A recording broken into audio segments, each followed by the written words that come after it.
Symbolic, wiggle your head. Yeah.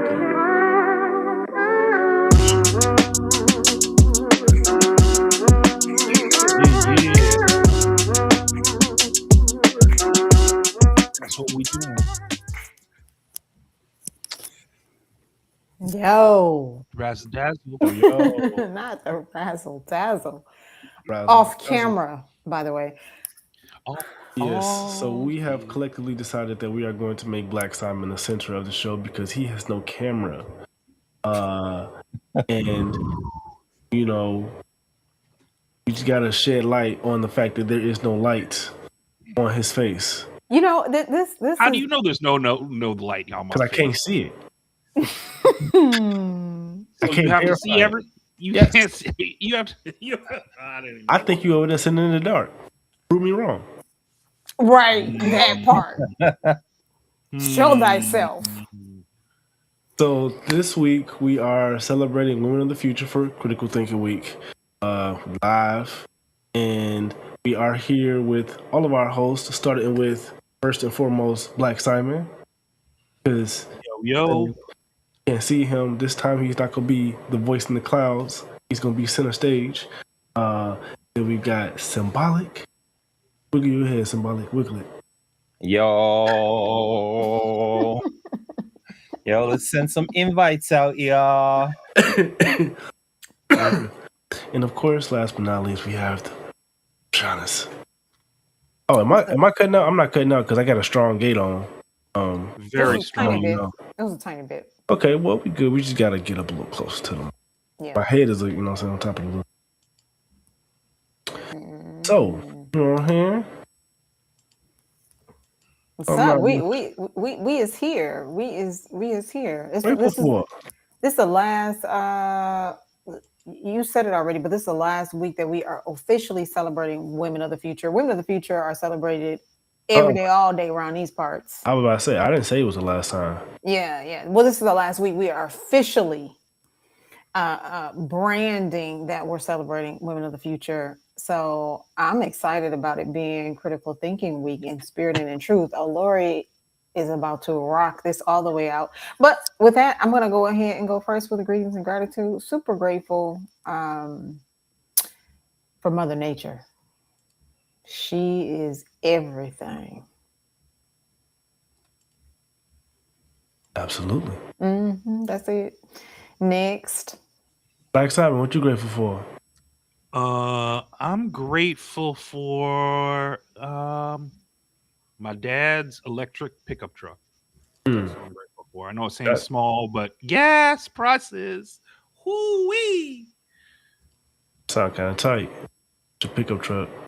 What kind of pickup truck is this? That would be Ford Eagle Squawk F-150. Okay, Eagle Squawk sound like an electric pickup truck. It does. Eagle Squawk.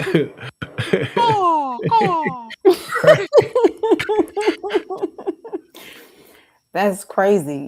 Canada, just like most other countries, they have different vehicles than America. I don't like Canada right now. Me and Canada got beef. And us in the United States, and probably most of the world, have beef with the United States. Look, I'm not from here. So y'all can have that beef. Me and Canada got beef. What do we do to you now? Oh my God. Is this about the... Y'all taxing me, and I don't appreciate that. Again, I don't like getting robbed. I got robbed today. Voluntarily. And it's so crazy. I had not so much as a similar experience, but yeah, I can call it similar. When I went to see my people, that hiccup at the border, it really does, especially now, like that tension just, it's wild. It's all good. It's all good. Do it for the love. Do it for the talk show on point. For sure. Dr. Smart in the house. Hey, Dr. Smart. Where's my chat at? There he is. Yeah. We don't claim it. Well, we don't claim. We claim Canada. It's all good. It's not like that. I want your claim. We claim Canada. Them the homies. Them the brothers. Them the sisters. I know. They just be taxing it. It's not their fault. It's the government. For sure. And the power dynamics at play. But wait, Did you? Sorry, I just was wondering. Did you actually say why you're hating on Canada right now? That you sent something. Because I got robbed. You got robbed. You said it so by you sent the UPS. package, but it might just be your president. That might actually be the reason why you got. You're right. It might be. But I'm not trying to hear it right now. And also, just like an American, UPS is an American company. Like, listen, what y'all trying to say? Should have gone Chinese. Anyways, DHL Express. And I was actually thinking about DHL because normally DHL, international. I was like, dang, I wonder if he could have done, DHL. You could have just sent I don't know nothing about no DHL. DHL is everywhere. I do be seeing their trucks though. They old school. They've been around for a minute. I used to work at FedEx, so anywho. But yeah, symbolic. What you guys know, symbolic. What you grateful for? I am grateful for all of the people, all of my people. Grateful for this time. And that's that. My family. Hey, why am I blurry? I'm not grateful for being blurry. You made it big, and I'm like, oh. That's what's happening. Yeah. There we go. What's up? Grateful for rites of passage, next generations. I could keep going, so we'll just leave it at that. Nice. All right. Well, I'm grateful for the On Point family. We're building, we're growing, developing. Watch. We are so happy that we can bring the show to you guys every week. Seriously. Rock y'all's world for what, 2 hours roughly, give or take? 15 minutes. Yeah. I'm grateful for our audience. Dr. Smart be in the building every week. We appreciate that. Every week. And people are that last show we had was Tech Week last week. I noticed our views are climbing up there on YouTube. Our promo, thanks to Black Simon, is really reaching the masses. Like a lot of commentary out there on the promo, which I have to say is, I have to say it's due to our Canadian brothers. Well, brother, because Black Simon's not on. Yeah, it's a family thing we all put in. I don't do any of that copy, so if you like any of the words or any of the stuff that's being said, that is definitely Rashanis and the rest of the crew. it's teamwork make the dream work. All right, guys, don't get all gushy on me now. I know. Look at somebody over there about to cry. I love it so much. Touches my heart. All right, man. Black Simon, what we got for what's up, man? What's going on? Yeah, okay, first we got 2 clips, but we're gonna have to speed run them because we got a big show. So we're gonna start off light and then go into the heavy. So the light is gonna be no more foreign Wi-Fi routers sold in the US of A. You have that clip ready for us. Wow. Routers are now illegal in the States if they're made outside of the States, which basically means every router is going to be illegal. Let's talk about it. In yet another move that's going to impact gamers in a really bad way, it's been announced that routers that were made outside of the United States are going to be deemed illegal because of security reasons. Basically, any router that's being sold in the States needs the American approval, and to get that approval, it has to pose no security threat, which basically means it can't be made anywhere outside of the country. The problem is that we live in an industrialized world, which means a lot of the components are made outside of the United States, which means most of them will be seen as illegal, but there is a provision that would allow some of these routers to continue to be sold. One option is to beg for a temporary exemption, which would allow companies to continue selling new routers, but it would be temporary, which means it's not really a solution. The other option available, which is the real reason they're doing this, is if a company promises to start making the manufacturing within the United States, then they can continue selling their routers, but that's not really an option either. Because setting up the facilities, getting the staff, and getting the resources needed to make these products doesn't happen overnight. It can take years for this to be established. Now, routers that are currently approved are still still approved and you can still buy them, but they're not allowed to bring in new ones. And the current ones can only have updates for a certain amount of time before they're not allowed either. In other words, they're saying that it's about security. So in order to keep you safe, you can't update your routers with new security measures, and you can't buy new routers having to use the old routers that are less secure than the new ones. Companies like TP-Link say they're going to fight back, so this may only be temporary. But for my American friends, you need to be prepared because the prices are going to keep going up thanks to things like the tariffs and the war and the economy, and now this. Routers are now illegal in the States if they're made. Oh man, I have something to say about this, but I'm gonna leave this to the tech, to the ultra techies. This is definitely interesting. I personally don't think I'm going to be upgrading my router, but like I need to know like where my router is made, like where the company that makes my router is like based out of and stuff. Like that's It's South Korean, Chinese. Yeah, In short, not Pretty America. pretty much. Do you like your router particularly? I mean, I don't got no problem with it. And the thing about it is, here's the thing. So if there's a security threat, who's to say that these security threats weren't on routers that were previously shipped to the country? Like some of this stuff is like, this is not rocket science. Now we want to claim to be concerned about American privacy and all these other things when clearly you've never cared about privacy. You've never cared about securing cybersecurity and the infrastructure, keeping it safe. Especially with the recent, it was in Iran that was like, oh, we just hacked a majority of your systems just because we wanted to show you that we can. I mean, it's some Oh, of you're this talking is about like, that stalker hack that happened with the hospital equipment? yes. I'm like, what? Make it make sense. So, so we don't have a sound infrastructure. Meanwhile, we're playing checkers and other countries are playing chess. Like, just stop it already. Stop it. Hey, later on we're going to get to let's say the foundations, but like they clearly say they're not the good guys. So when they do certain moves, it's not about what they say it's about. So that I'll leave it at that. We're going to talk about the UN vote today later. I was just about to say, because that's what that is, but go ahead. So an addendum to that is now they're trying to push a 3D printer registration chip. So basically, they will be able to see what you print. Oh, no. Let me get my 3D printer. Yeah, I know. That's what I said. There's a whole article, but we don't really have time because we have a packed show. But I just wanted to say that that's connection. So they're taking the digital, which is the router, and then now they're wanting to take away some of the physical, which is the 3D printing.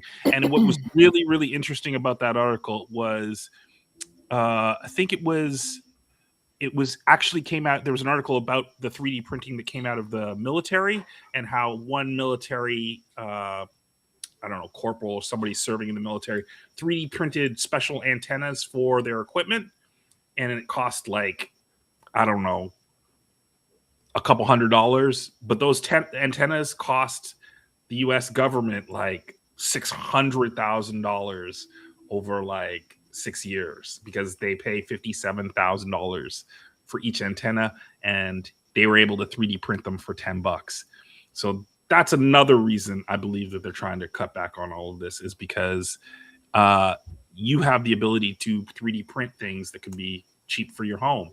And well, no, that's kind of their fault. Here's the thing, and I respect that point, but here I'm going to say this: when we think about corporations, especially the United States, as a corporation doing business as with other companies, you pay the premium.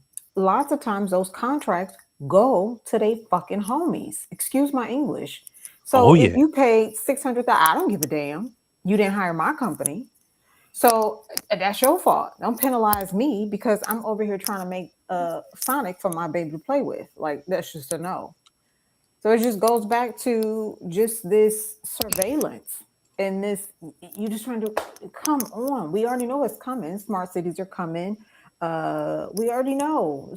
1984, got it. But you cracking down on stuff and talking about this is the reason why when it's the ball in the cup, that's a no. No, we can see right through that shit. I'm gonna get a 3D printer. I'm gonna build me a lead house, and that's gonna be that.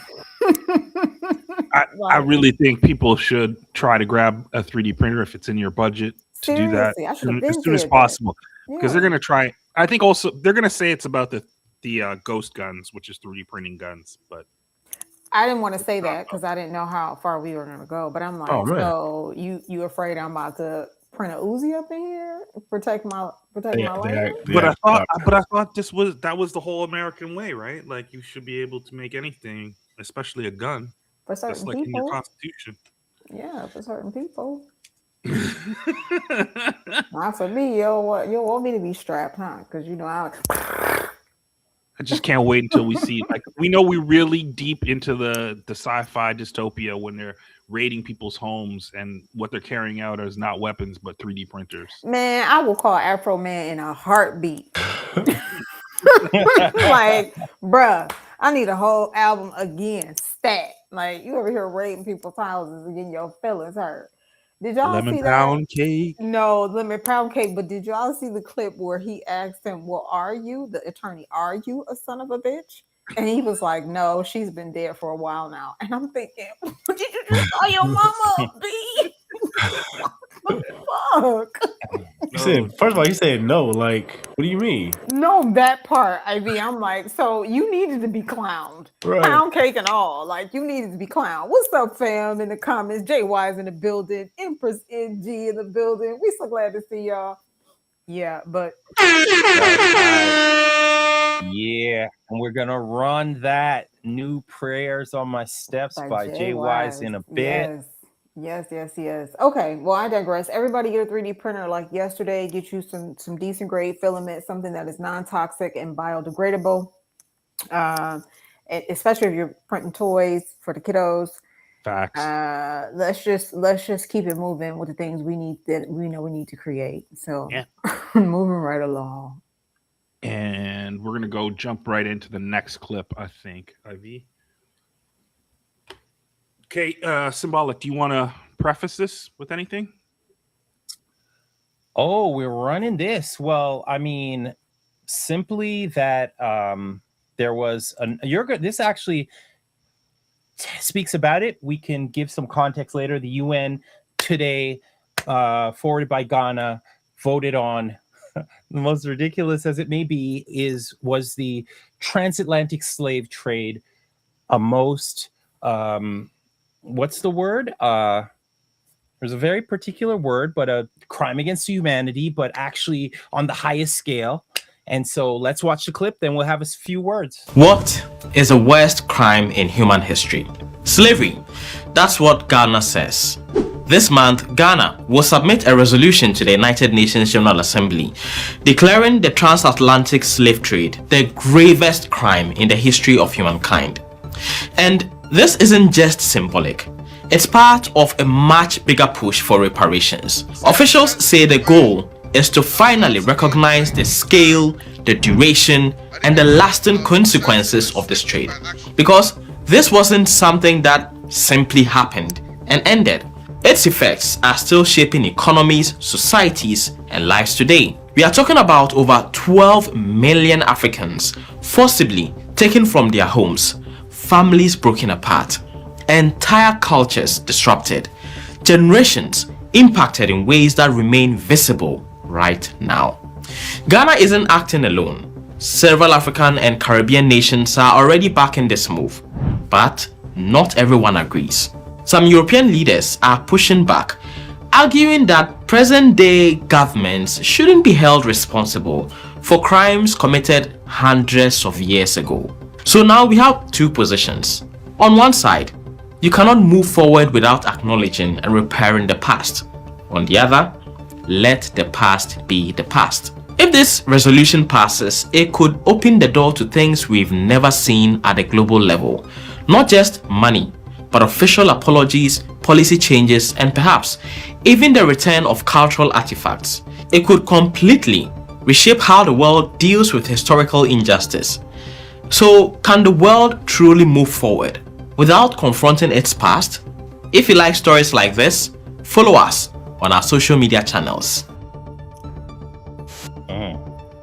What is I mean, I vote yes. Hell yeah, we vote yes. I mean, here's the thing. Let's go back. Let's offer some prior knowledge. So Symbolic said, the bait and switch, and we talk about, the things that come to the media, of course, there could be a certain reason. But if we're looking for origin here, and I put this so that my co-host can see it, the International Day for the Elimination of Racial Discrimination is observed annually on March 21st to commemorate the 1960 Sharpeville massacre, where South African police killed 69 people at a peaceful protest against apartheid-era laws. Established by the UN in 1966, the day urges global action against racism and racial discrimination. So this is, again, an African, this is, which hence why we see Ghana, why we see some of those other leaders coming together and saying that this must be dealt with, right? That being, and even the origins of the day and subsequent trajectory of the day being observed is never been about America and the shit that's happened in America. It's been about Africa. So I want to know why we're surprised that America voted no, saying that there are citing, I'm paraphrasing, atrocity hierarchy. So basically, there are more severe atrocities, and this one is pales in comparison. That's what I got from the response. Just one. Yeah, there was well, it's understood though that the liability is what they're and by the way, it was America, USA, Israel, and Argentina that voted against. There are a bunch of abstaining, but overwhelmingly, because there's just not much to argue about when you look at, is this, the scale of it is no question. Some of my peoples, it was interesting to think, wow, Israel? But Israel? If anyone would understand, but the African Holocaust was wider in scale, deeper, longer lasting. But People were they were surprised about Israel. Really? Because of the Holocaust, the Jewish Holocaust. Like, if anyone should, hell no, understand. That's what I said. That Israel is Israel, always been Israel. Well, they're definitely Israel now. I just wanted to put it in perspective because it's kind of hard to imagine, but New York City and that's just the city proper, not the actual metropolitan area, is about 12 million people. So that would be the population of New York City being hauled off and put into servitude, slavery. So it's the numbers always, it's kind of hard to imagine, but can you imagine if another country just came into the United States and took New York City, and everybody in it? Yeah, that's what happened to us, and that's what continues to happen to us in terms of being enslaved. Our children are, born for labor. Like, this has been ongoing. It's one of the things we talk about here on Talk Show On Point in terms of we got to have solutions. We can talk all day. We can make it sound great. We can, we tired of the struggle. They owe us. And I want us. But this is a part of the solution, I say. The recognition, because I've been in organizations where I was like, I don't even think that fighting for reparations, I'd be like, let's get economic power. When you have that strength, then, I was surprised. But go back to your thoughts on solutions. No, I was just going to say, so we recognize, you were going to say we recognize and acknowledge that this happened. Like, does that take away from it happening? And how destitute our people are as a result, how things have always been for us? Like, is that going to take? There's two things, though. There's two things. There's a part of that same declaration says that things that were stolen out of Africa need to be returned. And the recognition is paves the way to say what a part of it is that we need to move towards reparations and redressing. So once the acknowledgement takes place, so I think it'll be interesting. On one level, we do need to be ready, which I mean, there are organizations and so forth. We've got our issues. There was this argument that you hear oh, it was so long ago. How do you do that? It's so complicated. Where there's a will, there's a way with humanity, and where there's disingenuous people and systems and racism, they're going to say all that nonsense. The fact of the matter, if you look at the New York Times, what was this one called? There's a specific one where they're framing the impact and the history of slavery by the New York Times. You can look it up easily. The sister who did it did some great work. And they talk about the fact that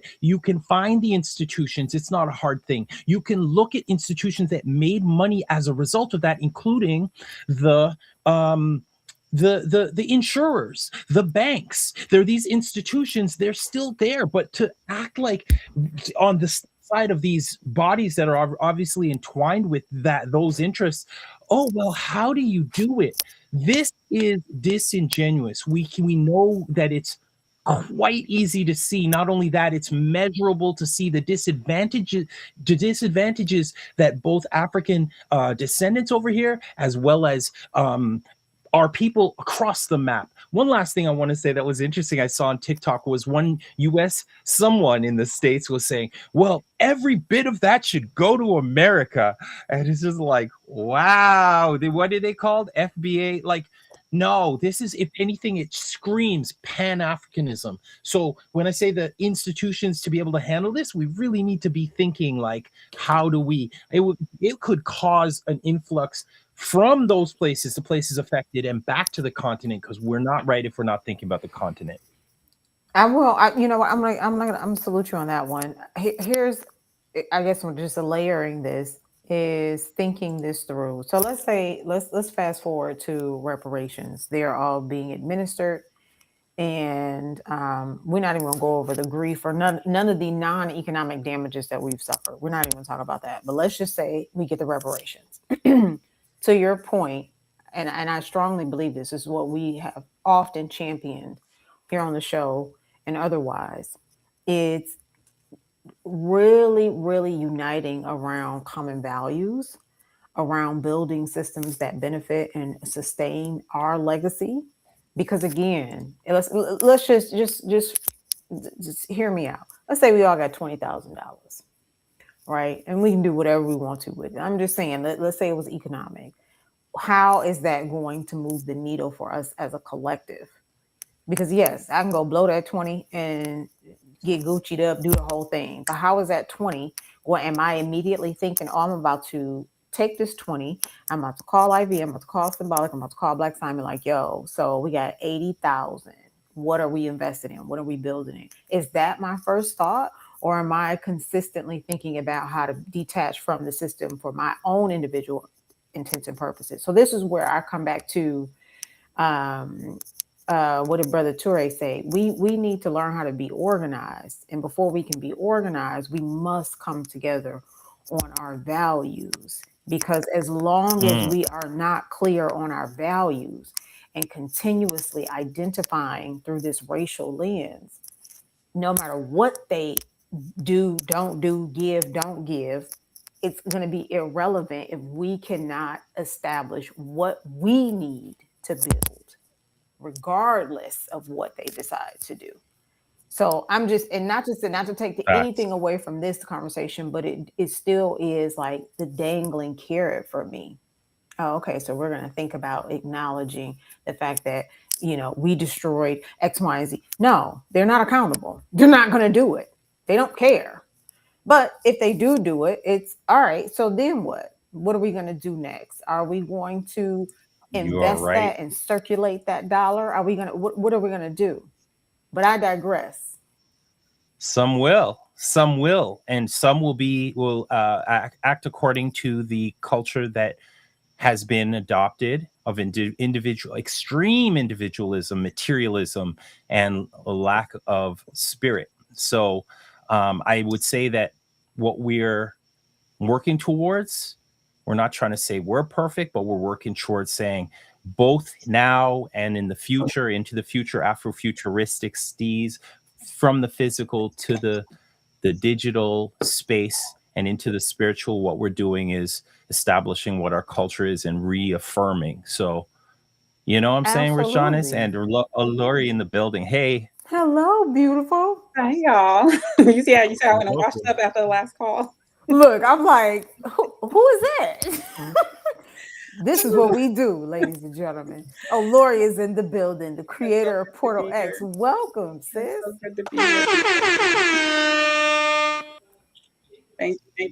All right, family. Kudos to y'all for everything that you're doing on this platform. Thank you for inviting me to be a part of it. Absolutely, we didn't have a choice. Like one of our favorite guests. What you talking about? We about to get it in. Yeah. So did we were just finishing up on our what do you call it, on our what's up, but are we done on that? And then we're definitely gonna get in. Let Olori chime in. I mean, welcome, Olori. Yeah, officially welcome her, and then perhaps ask her opinion on it. Yeah, because it's important. Absolutely. I think so. But Olori, would you like for us to formally introduce you, or would you like to formally introduce yourself? You are more than welcome. Uh-oh. I mean, it doesn't have to be formal. It doesn't have to be formal. You did a tremendous job, I think, with the posts and whatnot. So, here's the thing. As Symbolic would say, respects. It's so there is a when you truly respect and honor someone, you go above and beyond. Yeah. Seriously. And that's what we do. Ain't that what we do here? That's exactly what we do. That's what I gotta throw a flag on the play. I gotta throw a flag on the play. We gotta set the mood first, you know what I'm saying? I mean, what you talking about? We gotta set the mood first. I got y'all. Yeah, for sure. Got you. Once you stand there, people, once you get the energy that's still there, can I get a witness? Yeah. Those who make the energy is still there. I mean, this ain't some past stuff. Okay, it's still there. As much as they're trying to commercialize. Okay, DJ. I know, right? And look, that's what's up, Ivy. Thank you for this. It's like roll that back. Super excited. I am Coach Millie in the building. Empress NG, please be safe out there on the road. But yeah, we were just about to get into Olori's introduction, and Ivy called it back like, nope, not before we announced that the energy is still there. One of our favorite songs by Symbolic. Check that out wherever you. A song by Ornoko Rashidi and CMP Productions. You know what I'm saying? Yeah. Anywho. Just on my album. Just on your album. Okay. So it's on your album. Check it out wherever you listen to your music. Well, let's see. I think it's important for everybody to know why we're so excited to talk to you again, Olori. I'm gonna try to breeze through this incredible bio. Jeez. Which bio you have? Is it the LinkedIn bio? No, this was the one that was linked to my signature. Your page. Okay. Your website. Okay. Yeah, your website. Any bio is good. Any bio is good. See, that's what's up. Okay, so pronounce the last name. Shiombola. The middle name. Olori Lolade Shiombola. Lolade. Yeah. So that's all that's in here. Lolade. I just wanted to make sure I was saying it right. Olori Lolade is a creative, intuitive, corporate mystic, and digital evangelist who uses interdisciplinary art and technology to help organizations cultivate, amplify, and profit from their genius. Through creative intelligence, Olori believes that we can build equitable, liberated futures in which all humans have the opportunity to access and understand, amplify, and flourish from their innate gifts and talents. She's helped teams at Amazon, the Brooklyn Arts Council, Yale, and other organizations to cultivate thriving communities focused on innovating for equitable futures. A multidisciplinary artist and master storyteller, Olori is the host of the Black Genius podcast, where she elucidates the stories of the world's future Black leaders. A Gates Cambridge scholar and Harambee Fellow, she began doctoral studies in sociology at Cambridge University on the heels of her Yale MA, her master's degree, in African studies, where her research focus was world making through cultural production. Her bachelor's degree is in computer science. Olori Lolade,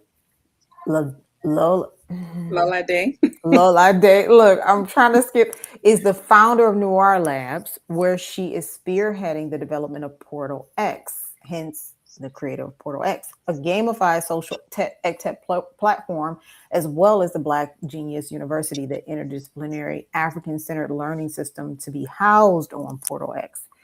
In 2018, Olori went viral after live streaming an incident in which police were called on her for sleeping on a Yale common room couch. Her words, "I belong here," inspired millions around the world to take up space and own the infinite value of their Black identity. In 2022, she was interviewed by the social innovator, Brooklyn Nets owner, and Alibaba co-founder, Joseph Tsai, on her vision for social equity through technology. Olori continues to be sought after by organizations and leaders for her thought leadership at the intersection of ethical tech, creative intelligence, and radical healing for the global majority. Ladies and gentlemen,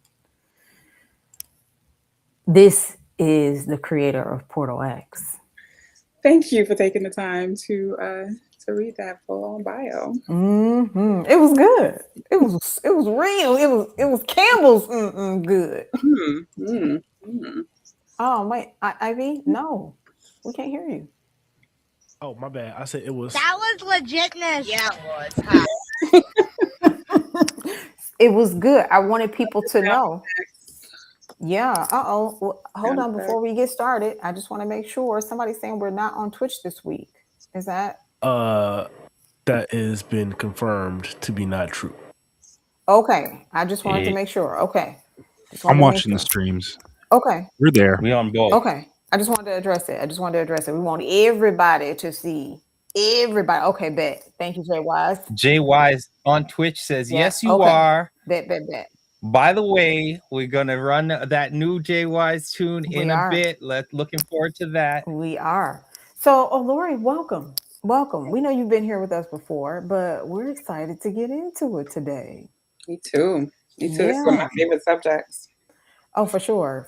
It's Critical Thinking Week, fam.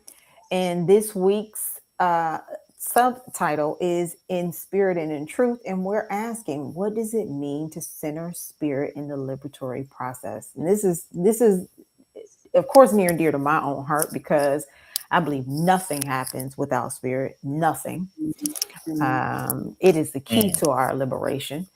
And it is what is always tapping us on the shoulder and reminding us who we are, why we're here, what secret contracts we signed, what we're not going to agree to.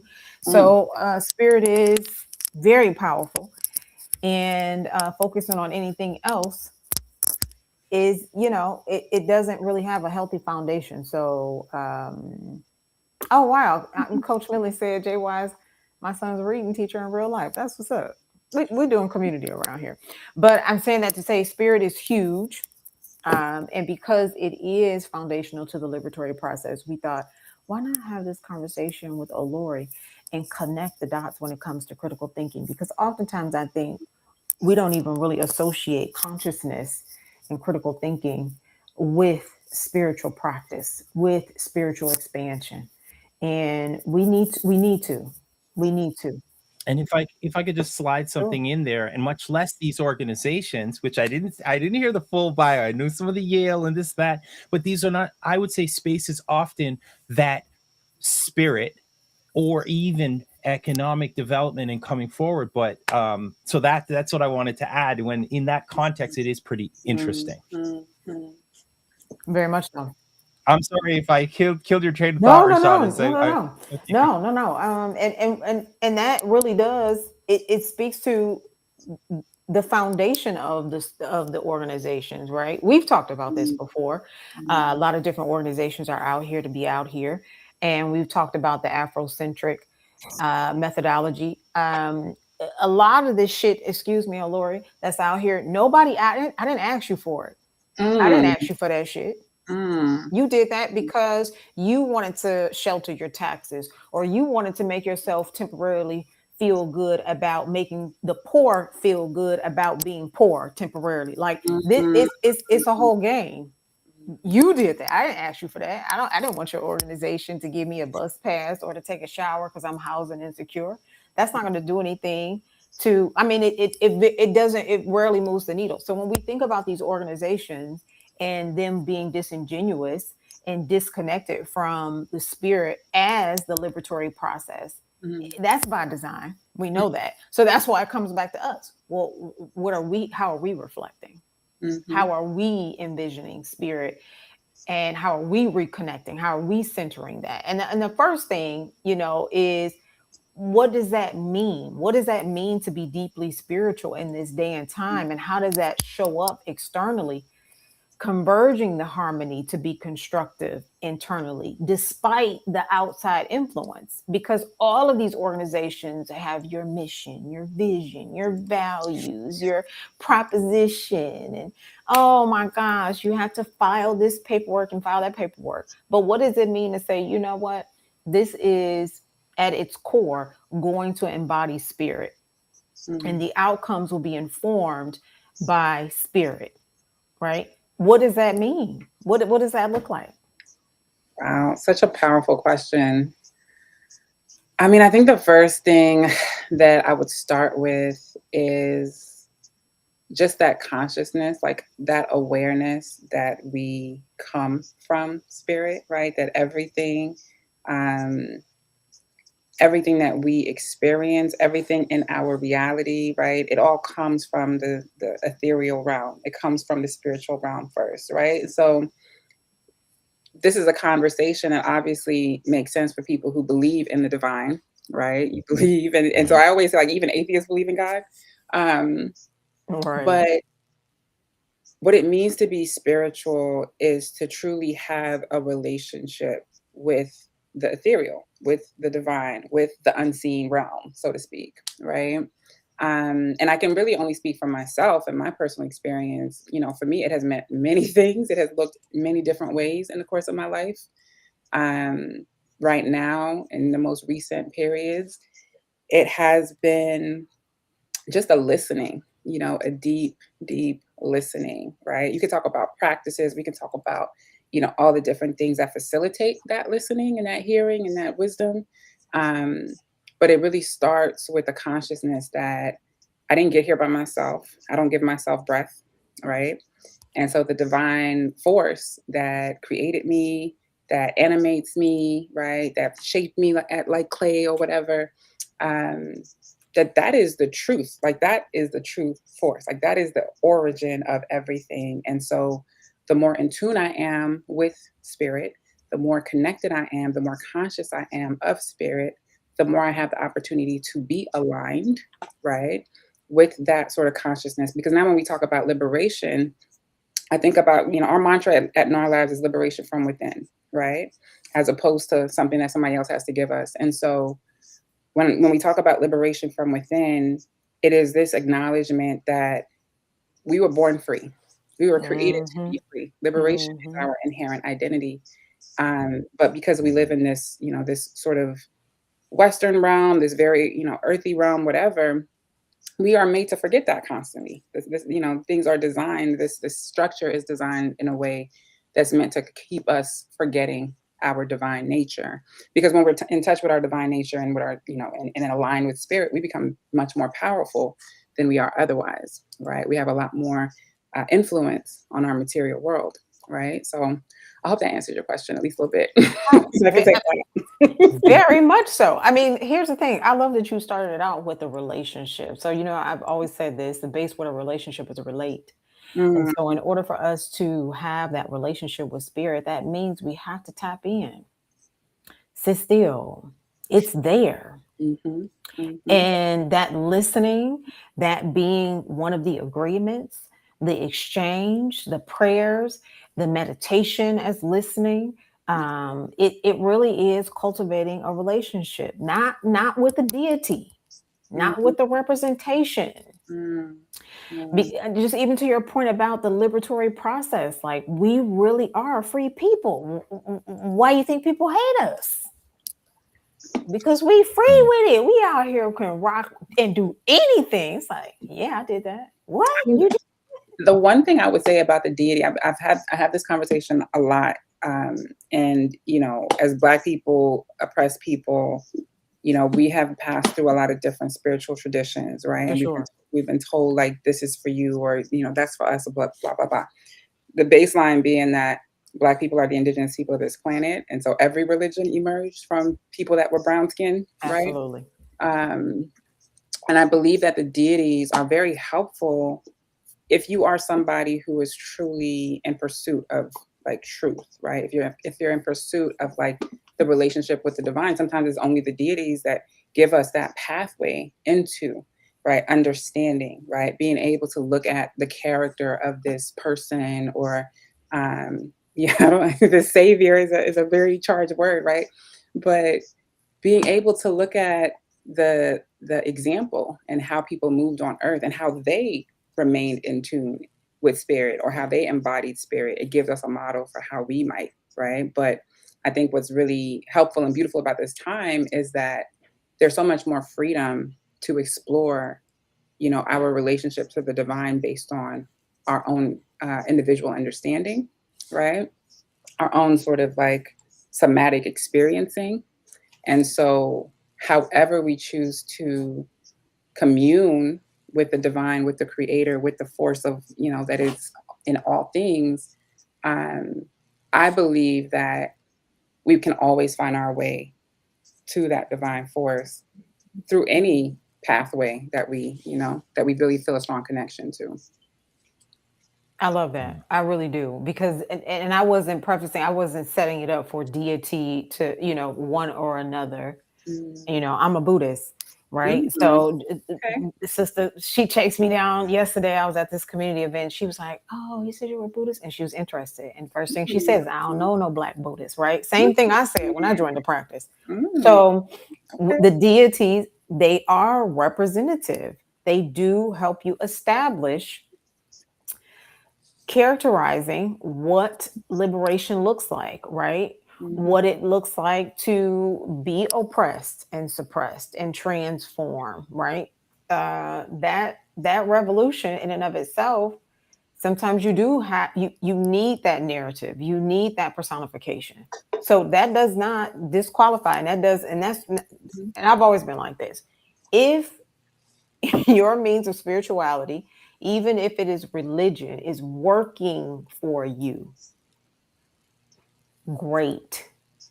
But if you out here on some bypassing in the name of whatever, looking down on people in the name of whatever, like, yeah, that's not spiritual. That's not, you can save it, keep that. I got a whole song about it. It's on yesterday. Like to hear it, to check it out. Like, keep that. We're not doing that. We're talking about spiritual, spirit, and then ritual. The things that we're doing, right? The things that we're doing, the things that we're saying, the way we're walking. That is the practice, right? So I love that you said that, because we want to qualify it as no, we are not ever. I know I'm not. Let me speak for myself. I'm never going to denounce anyone's spiritual beliefs, but I agree with you in terms of how it can help you navigate your own spiritual relationship. how it can help you expand that spiritual relationship. I told myself that I was not going to take over this interview. I mean it. I'm going to let my co-host, seriously, because Olori, it was just me and you, boo. Me and you. No.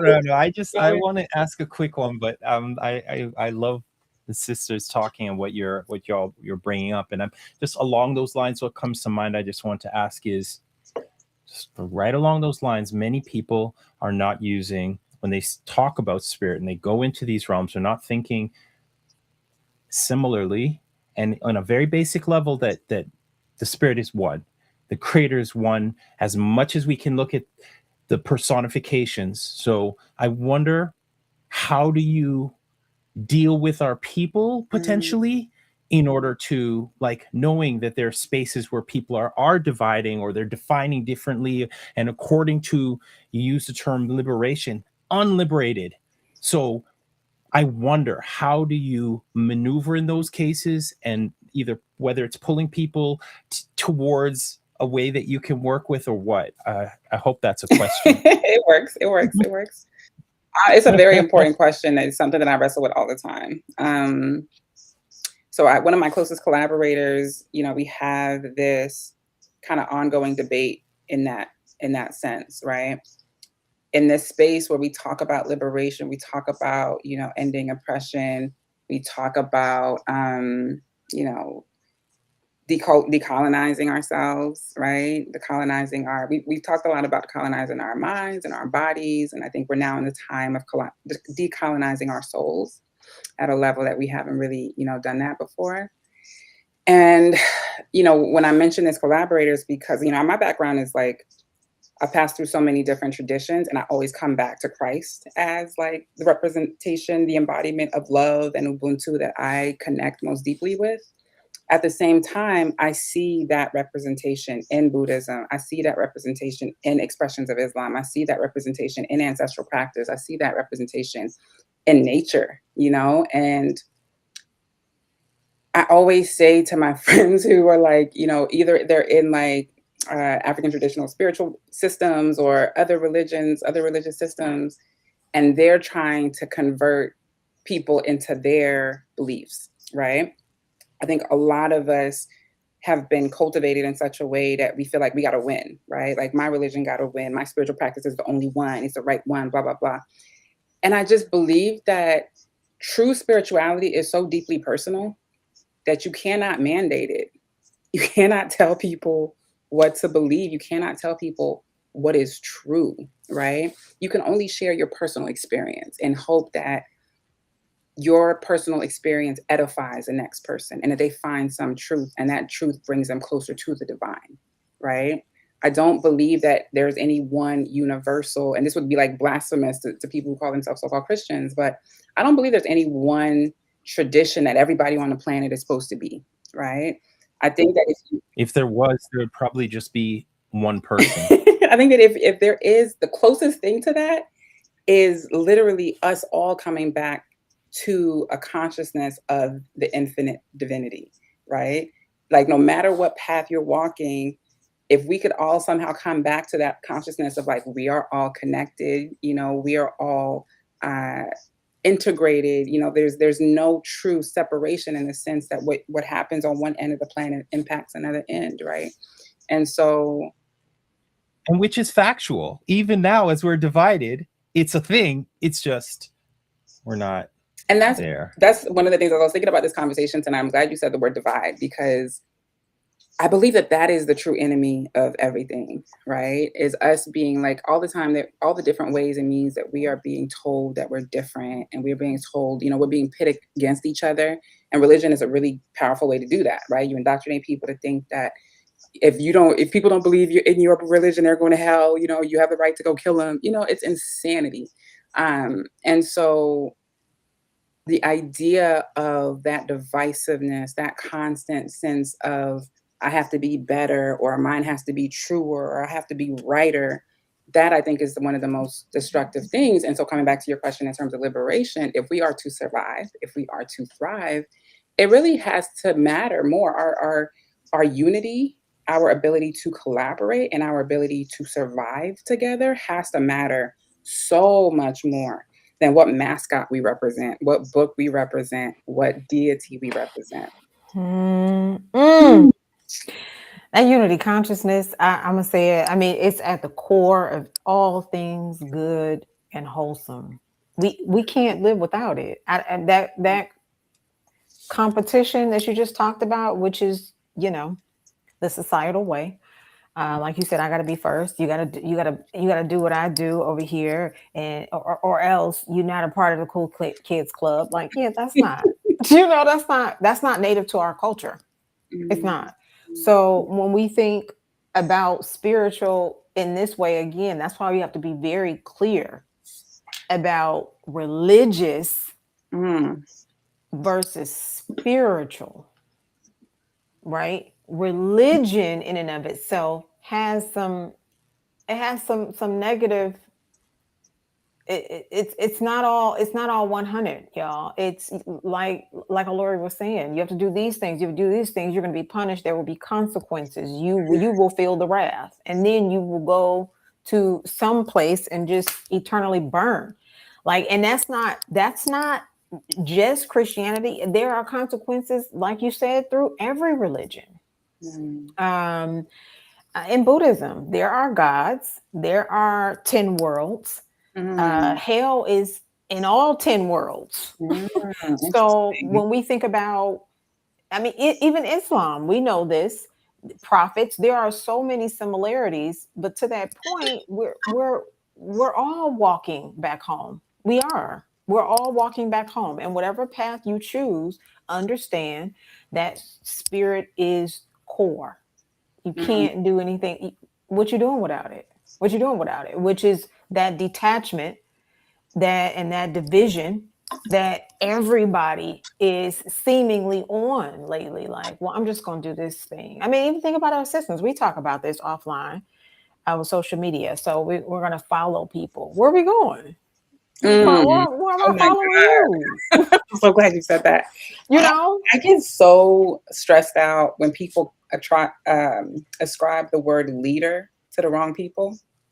Right? It stresses me the hell out so much because I'm like, the lack of consciousness around our use of language. Yep. Right. And so somebody holding a particular position, and even though they do, you know, everything wrong, they treat us horribly, we still call them leaders. Yep. And it's like, where are you are you trying to follow them to where they're taking you? Like, is that really, you know, is that your king? Is that your king? You know? So yeah. We have so many highlights. Hey, can I give a tidbit? I opened up social media the other day, and there's a old person who's not an elder by any means in my books, and you know I will holler at the elders. We got a question for you, Sister Olori, about that elder side of things, but this person popping up just to be the person who's there slowing things down for their whole old ass life.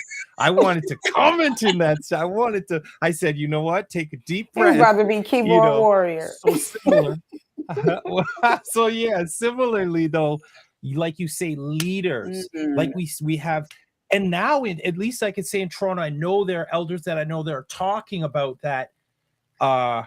Okay, now that generation, first generation of, you know, in a certain period are getting older, so they're like talking about it, but it's more than just being able to speak. It's more than just to be an elder that you're old or that you even were there. Like, I've been thinking about that in a sense. You have to have some youth who are willing to say, yeah, have some elders that are willing to say, yeah, have community. It ties back, and I'll leave it at that, but it ties back. And it does tie to what you're talking about in terms of leaders, elders, or how, and I say this, but as much as people will say, well, reparations, how can we do it? You're not organized. No, that's not your problem.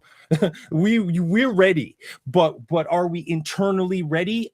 Clearly, we got to do some work to be Pan-African ready. So that's, again, a part of why, as much as we want to be more than about this conversation alone, we always talk about the solutions, but like leadership, like, yeah, people are quick, fast talkers. And so they think that they are owed the position of being leaders when they aren't necessarily that. Yeah. I mean, we talked about this, I think, on our thought leadership show with Judith, Wellness Brit. The leadership, just that whole theory, right? What that actually means. And I'm with you, Olori, because this comes up often as one of the reasons why we don't have anything, because we can never stand behind our leaders. And it's like, well, here's the thing. When you just said the character, the representatives in these scribes, right? And examining their character. I teach literacy. Jay Wise teach literacy reading. It's one of the first things you do when you equate, when you're reading a book. You identify with the character, right? And you identify those traits and what that looks like in thought and in action, how those become habits, right? And that those habits become who you are. So when we're thinking about leadership, the question, symbolic to your point about, being an elder, it's the wisdom you have. And that is from what you have managed to do with your life, what you have managed to be in your life. Not And your relationship with others, with community others your as well, spirit, right? absolutely, your spiritual relationship at its core. I'm not interested in you, me following you nowhere if you just took a fucking course at one of these universities. I mean, come on. We all jumping off the bridge. But That's what I'm again, saying. back to the spirit, the universities, the courses, many of the spaces are not even thinking spirit. The chat does have Jay Wise. We got Dr. True shouts. Of course, we also have Dr. Smart with us. Can't wait for your TEDx talk. But JY says spirit needs to be wrestled with. Dr. True says 111%. And so JY also mentioned at 16, a brethren of mine and I came up with a theory. This is on the spirit. While we were on the road, basically it states that there are many times when the total of things is more than the sum of its parts. We applied that idea to the universe and found the connection to the Most High. And they go on to say, not so much as a human-like entity, but a greater presence that emerges when totality of the universe is present. I don't think the system matters much as we have truly wrestled with our road to spirit, right? Spot so on. like, Spot on.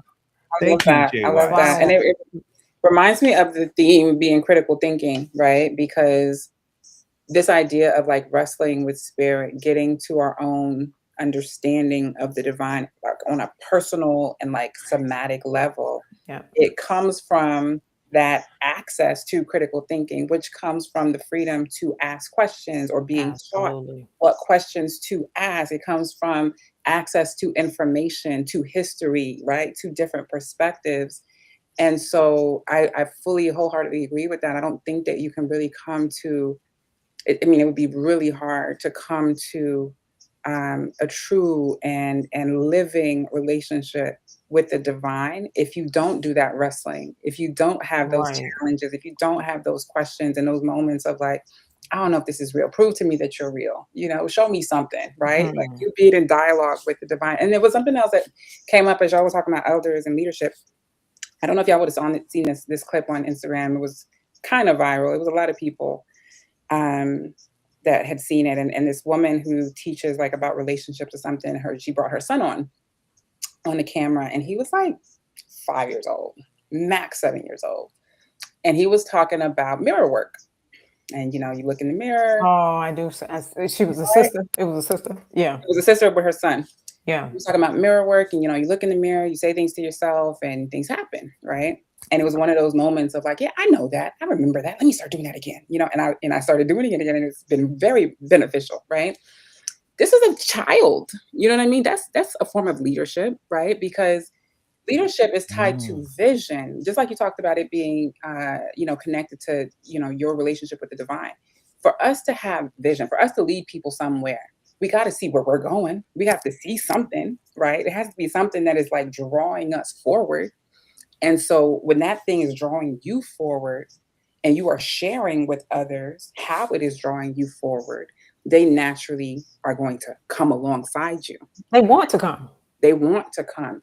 Yep. You don't have to bash anybody over the head and say, I'm a leader, do what I say. Period. You don't, you know what I mean? And that can be complicated, and we can talk about that. But I just, I just think it's important to recognize this idea of like, leadership being, especially in our communities, especially in the context of fighting for liberation, leadership being truly something that you're kind of gifted because you're gifted with the opportunity to see a liberated future that is possible. You're gifted with the commitment to manifesting that and to experiencing that, right? You're gifted with the discipline to take the steps that move you in that direction, right? And so it's a gift to be, and it's a heavy responsibility to be responsible for people, right? And responsible for shepherding a vision and showing people a vision and helping people to get to that vision, right? And so leadership is not about like, being the boss or being in control. It's about the responsibility of getting people to, towards a better vision for themselves. You know what I mean? Absolutely. In fact, you're able to build more firmly for the future if you're not trying to build something where you're the boss and everything's centered around you. What happens? When we're talking about these types of things, as time moves on, you die, and I love what you said previously. It made me start to think about the just the fact that our bodies are different, so that kind of mirrors. Usually things make sense. So I actually have a little bit of ear damage from going to too many hip hop jams going back in the days. So I constantly hear a tee. That's how I hear the world. Or let's say, you may taste flavor slightly different based on this and based on that. And to think that our spiritual journey is just this thing in a box, and to think so firmly that someone else is wrong. But in fact, I would say it's that poor and disingenuous leadership that benefit from that. In fact, if we look at going to what the discussion of the crimes, which I wanted to ask you about that one too, the UN, if you heard about that one. Oh yeah, I was going to put that in. You talking about from yesterday? I was going to put that in the Portal X group chat, and I was like, I need to do this and do that. Yeah, it's huge. I would love to ask you about that, but the thing is, they literally in up into a certain time said, no, you shouldn't know how to read. Both us as people, as Black people, that they wanted to turn into objects, etc. But as far as religion too, they were like, let me tell you. So it's just incredible. So critical thinking, it's just so important. And for us to even be in a time of information age, but so distracted, thinking about things that really don't matter to us. And the other question I want to ask you, if you're Jesus, is I hope you got a Black Jesus. Christ is spirit. You could never convince me in a million years that a white man died for anybody other than you just couldn't convince me of that. Yo, there's the bars. Like I said, bars. Everybody was Black. The Middle East was Black. There was no Middle East back then. What we consider Black, the range of color that we consider Black today, you can't convince me any of these people were not Black. Buddha, absolutely, we're not Black. Black. Black. Absolutely. You brought up Renoka Rashidi before. You know what it is. Like I just, that's why it's so important, because when we talk about like, oh, you got to practice this because this is what our ancestors did everything. We created everything. So you choose what resonates with your spirit. You choose what saves you. You choose what makes you a better person. You choose what empowers you to fulfill your purpose. You tap into truth and you study and you research and you wrestle with spirit and you find a path that is aligned for you, deeply, truly, even somatically aligned. And even when I talk about Christ, like Christ is one channel of information. Right. You know what I mean? It's one relationship, right? It doesn't, one of the things that the church does really, like, it's really dangerous is this whole idea of using Christ as a weapon in a way that blocks you from everything else. Like if you do anything else, if you look at anything else, if you ask any questions, if you engage with anything else, you're going to hell, right? Yeah. But these are the same people. What would they say to the people who are experiencing hell on earth, right? They think that those people deserve that because they don't associate with these people are not a moral standard. They can't tell me what is right or wrong. If you telling me that believing in Christ is what's going to get you to heaven, but people be having bombs dropped on them. There's nothing wrong with that because the Bible said that's just the height of stupidity. It's the height of madness. And one thing that I always have to tell people about, this dude on YouTube, Genetically Modified Skeptic, please go look him up. He did a really great video talking about how evangelical Christianity is basically a psyop. I don't know if anybody's seen that. It breaks down the history of how this U.S. government, obviously governments have used weaponized religion throughout history, but this is a very recent, very detailed example. You can see how they did it. He goes through the history of how they went into South America. Liberation theology was kind of catching fire in South America at this time, right? And this is why I fuck with Christianity, because Christ's first thing that he said was Luke 4:18, I've come to preach the good news to the poor, liberate the captives, right? Heal the brokenhearted. But that was what Christ was about. The church is on the opposite, right? Anyway, liberation theology was was catching fire, and a lot of people were messing with it, and it was empowering them, right, politically, right? Because when in that reading of Christ, you recognize that Christ was not just some deity that that died for you. I don't believe Christ died for anybody's sins. Christ was killed because he was a seditionist. He was an activist. Christ was a Malcolm X in his time, right? Christ was killed because he said, he was king of the Jews or whatever. He behaved. It's like somebody coming in up in the hood right now and literally laying hands and healing people, and the government can't do nothing about it because this person is so powerful and it's empowering other people to be, and so we've had so many moments of that throughout history.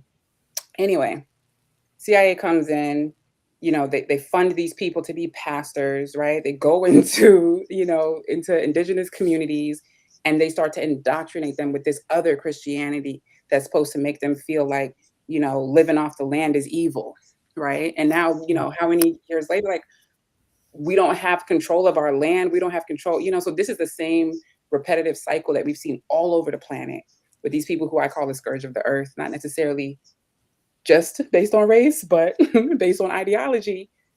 So I'm gonna pause there so I can keep on. Keep going for a minute. So much fire blazing. I just want to go to the chat, and I think it may be a good time to run that tune. I don't know what y'all think with my co-host, but before we do, I do have one more question for Olori, because we want to get to it, and then we can run the track for sure. Okay, do you want to run your question, then we'll for go sure. to the chat? Well, no, go to the chat, because I want this one comment. I want that to be spotlighted if we can spotlight that. Kristen Millender 899. What did she say? There we go. You're so come sweet. Come on, Kristen. There you go. Come on, boo. Nice. Yo, we got choose what makes you better, a better person. For sure. And JY said that's beautifully said. Dr. Chris, is that who Dr. Chris? Is a friend of mine and Dr. True's. I know she's Dr. Chris. Right now. Thank you. She's picking up everything you put down, Olori. I can just hear it. I can just see it. Yes. Yeah, y'all have the right community. I feel the love. And we love that. We do. This is not, listen, we've said it before. We're going to continue to say it. This is not for show. It's building. It is. It's building. We are liberating not just ourselves, but each other. And we are building on purpose. This is not a game, y'all. If we got to be on these platforms, shucking and jiving, tap dancing and shit, we have got to make sure that we are doing the right things. Finish the mission well. Okay, I digress.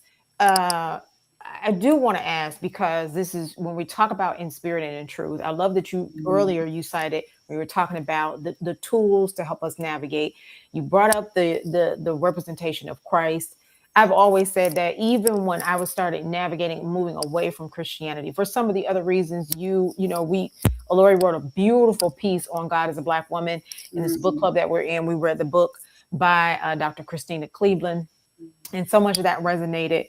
But when we're thinking about Christ in the context of the greatest story ever told, literally, what we're thinking about is the representation of that activism, what it means to come and be a change agent, and how you will be hung You will be persecuted. I rebuke it. You will be. You That's understand what I'm saying? Mm-hmm. You will have to go into the tomb for 3 days, and you will have to be born again, because this is about transformation, people. If we're thinking about this in a metaphysical, do you understand what I'm saying? You have to be the change, no matter how hard it is. Your people are they gonna be your people until they ain't. You have to be like, you know what? I chose to be a better person. This is my fight. I'm in it for spirit. I'm in it with spirit, and forge ahead. And now we're leaning towards making tools that center that same radical spirit in this process, which is freeing ourselves, freedom, right? Freeing ourselves, right? A wise dome. These things we are talking about, is the spirit is at the core. So what does that mean for technology? Olori, you are a brilliant technologist. Dancing now, okay. Yeah, I'm like, tell us what that means for our tech, because that Michael Jackson article. Listen, if y'all don't know about Noir Press, please go and sign up and get a newsletter. I'm telling you, I guarantee. I put money on it. I ain't even got no money right now. I put some money on it that you are going to love everything you see on Noir Press. I just finished that article, and I was blown away. It was good. It was good. It was good. It was good like soul food, man. It touched me. It was so good. And that's just one. But I'm saying that to say I want people to get familiar with not just Noir Press, Portal X, right? The intersectionalities, how they're interconnected. So what does that look like at the core? The spirit being the core, fueling these engines for these platforms. I'm gonna just hold up this thing that just is sitting right next to me as we answer this question. My real deity, that's my nigga right there. Okay. Malcolmites.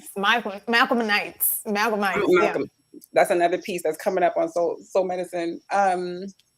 What does it mean for technology? I look at Malcolm, I look at Christ. Like, so whenever I come to space and talk about Portal X, I have to kind of start there, right? Because I always say that my praxis is, rooted in the unity of Luke 4:18 and by any means necessary. Yeah.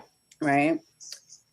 And it comes from, again, this idea that we are meant to be free. We are created to be free. We are originally free, right? But we live in a world that is controlled by those who require bondage and sacrifice and harm, right? So a lot of things are becoming like, common knowledge now that us conspiracy theorists have been talking about for decades. Forever.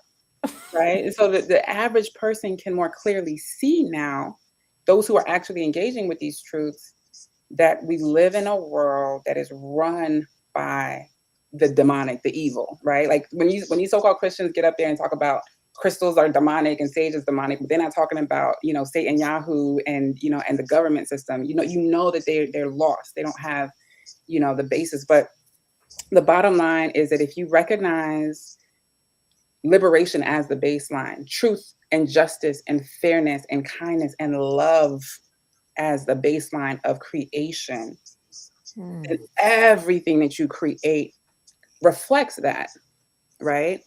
Everything that you create, whether it's music, whether it's writing, whether it's art, whether it's technology, everything becomes a reflection of that truth. That love is is the universal force. Love is the most powerful force in the universe, right? Absolutely.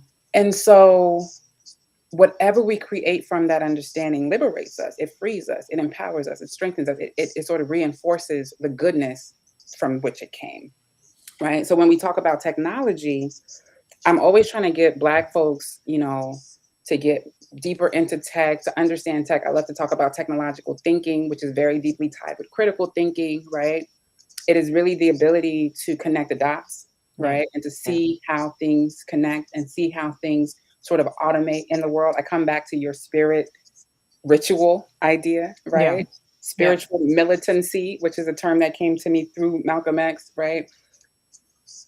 The mechanics and the order of the universe and the order of creation and the order of rhythm and just all of these things that are just so like fundamental to our existence.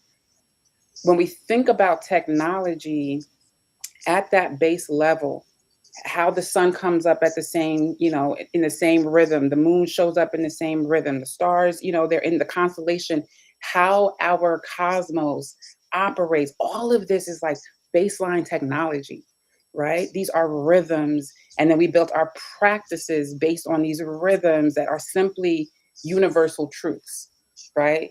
Things that we cannot question because we all see them and we all experience them, right?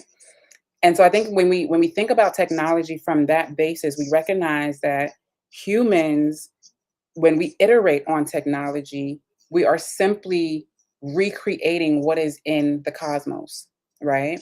We are finding ways to bring more and more pieces of that divine intelligence, that divine genius, into means that we can use and apply and benefit from in our daily lives, right? So as opposed to us thinking about technology as an app or a device or this industrial thing, if we think about technology as literally like baseline code to reality, then it becomes a bit easier for us to create technological innovations, technological creations that are rooted in a sense of liberation and a sense of, you know, like universal alignment, right? And so to just try to make it more concrete and more tangible, you know, I love to talk about algorithms, right? Portal X is built on the liberation algorithm. And my favorite example to use when I talk about like what an algorithm is just you brush your teeth, right? You get up. If you're lucky to have a chewing stick, you know, you might get up, chew your chewing stick, you know, move it around your mouth a little bit, spit it out, and, you know, you get the same result. Your teeth are a little bit, your mouth is a little bit fresher, right? You got a toothbrush, you put the toothpaste on, you brush your teeth. It's all an algorithm. It's a system. It's a ritual. It's a practice, right? It's repetitive. It gets you the same result all the time. And so when we come together with sort of a unified desire for and expectation for liberation, and we design things that are meant to reflect that desire, naturally we create technology in more and more advanced ways, at more and more advanced levels that free us and empower us, that give us what we need, right? I love this Arthur Clarke quote that says, how does he say it? He's like, you know, the most advanced technology is indistinguishable from magic, something like that, right? I watched this video, Jeffrey Mapunga, I think a couple days ago. It was this video about African witchcraft as science, right? It was like somebody flying in a bowl in a calabash, right? All of these things are examples of technology, and technology being something that comes from the spirit realm, the unseen realm, the imaginary realm into our material realm. And it's simply the practice of translating that imaginary into something that we can tangibly use and optimizing and iterating on that makes something to be technological advancement or innovation.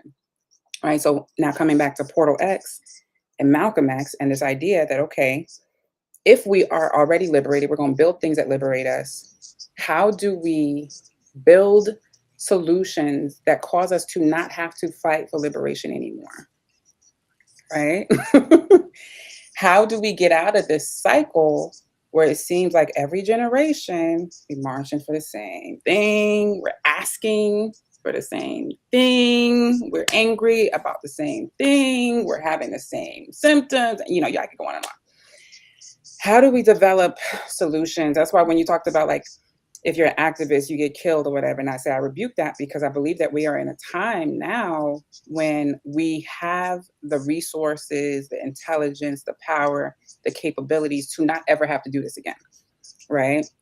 If we survive this earth, I mean, you know, they're talking about doomsday and whatever. So I like to believe that if we are to survive this earth, it's going to depend on that ancestral, that indigenous intelligence, helping us to build solutions that cause us to stay free, not just get free. right? And so for my personal calling, which has been very much tied to both Christ and Malcolm X, and feeling like, having that revelation at one point in my Brooklyn brownstone of like, Christ came to do what Malcolm X did. That's literally what this book is about, right? If you actually, read it from that lens. And so I felt a calling to do work in that vein, right? Malcolm X that is the example. That is probably the greatest deity that I can say that we have memory of, that we have to, literature from and the voice of, etc.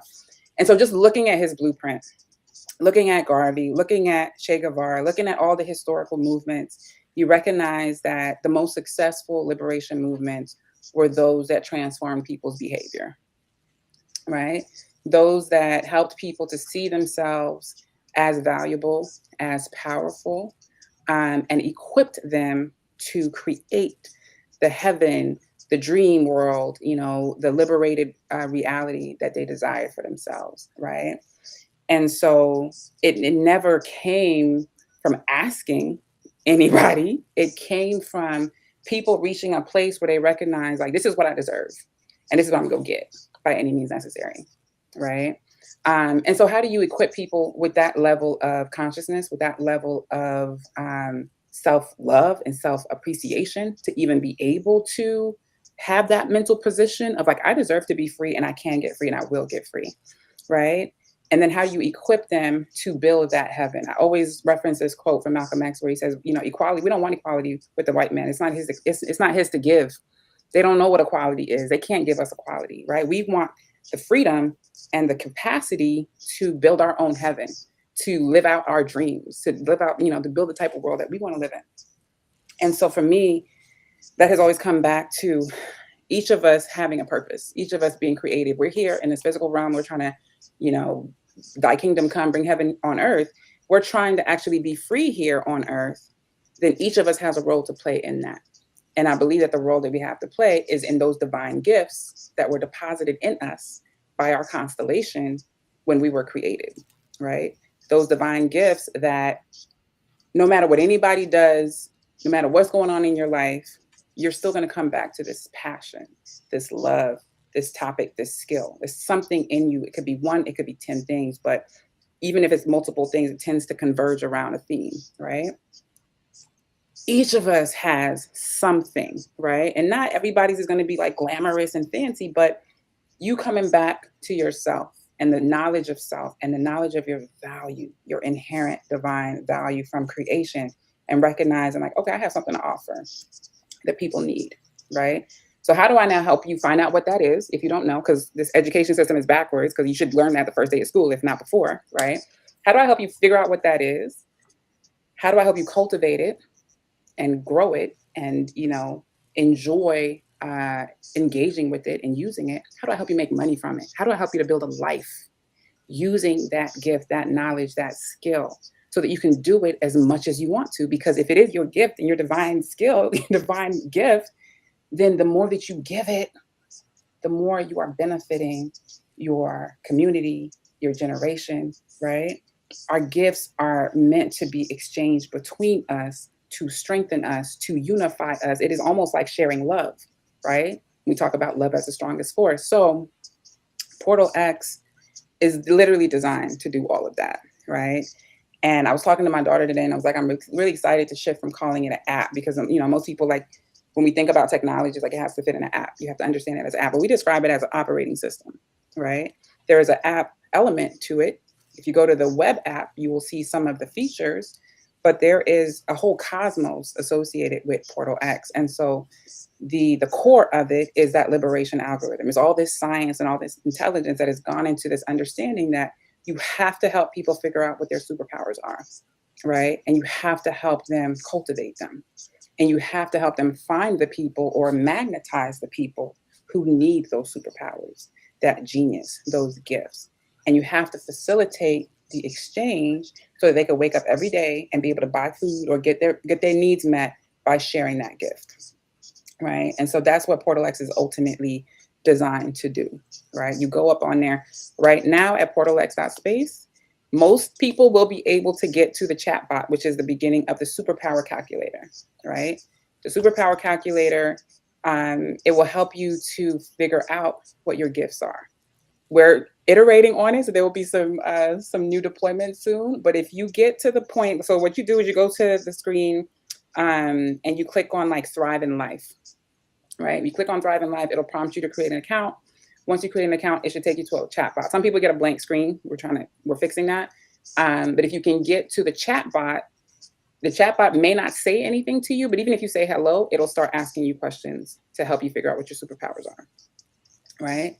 The next half of the superpower calculator is basically like, a calculator looking graphic that helps you to sort of see what your greatest talents are, where they are needed, right? How much they are worth on the market right now, right? And so this is kind of like the baseline of a new economy, right? How do we build a new economy where everybody gets to come to the table and be like, here's what I have to offer. It could be knowledge, it could be skill, it could be just your story, bro. Like, don't get me started on just telling your story and how much that can unlock for the next person, right? But just really helping people to show up and give what they have to give and to get something in return, right? And to build community. And so if you get nothing else from Portal X, we want you to get your people, so it's about finding your people, right? Building your best life and fulfilling your purpose, right? And so, yeah, this is what technology should liberate. It should not, it shouldn't be about you being addicted to your screen and, being depressed because everybody else seems to have a better looking life than you, right? Everything that we build, and especially technology, and I believe because of the level of access that we have to technology and because of the type of technology that's available to us, we can absolutely 10,000% liberate ourselves. And it doesn't have to be hard and it doesn't have to be bloody, right? And that's where spirituality comes back to the center, because when I say it doesn't have to be hard, I believe that this is the default. This is the intention of the divine, is for us to be free, and it's for us to know how to make ourselves free.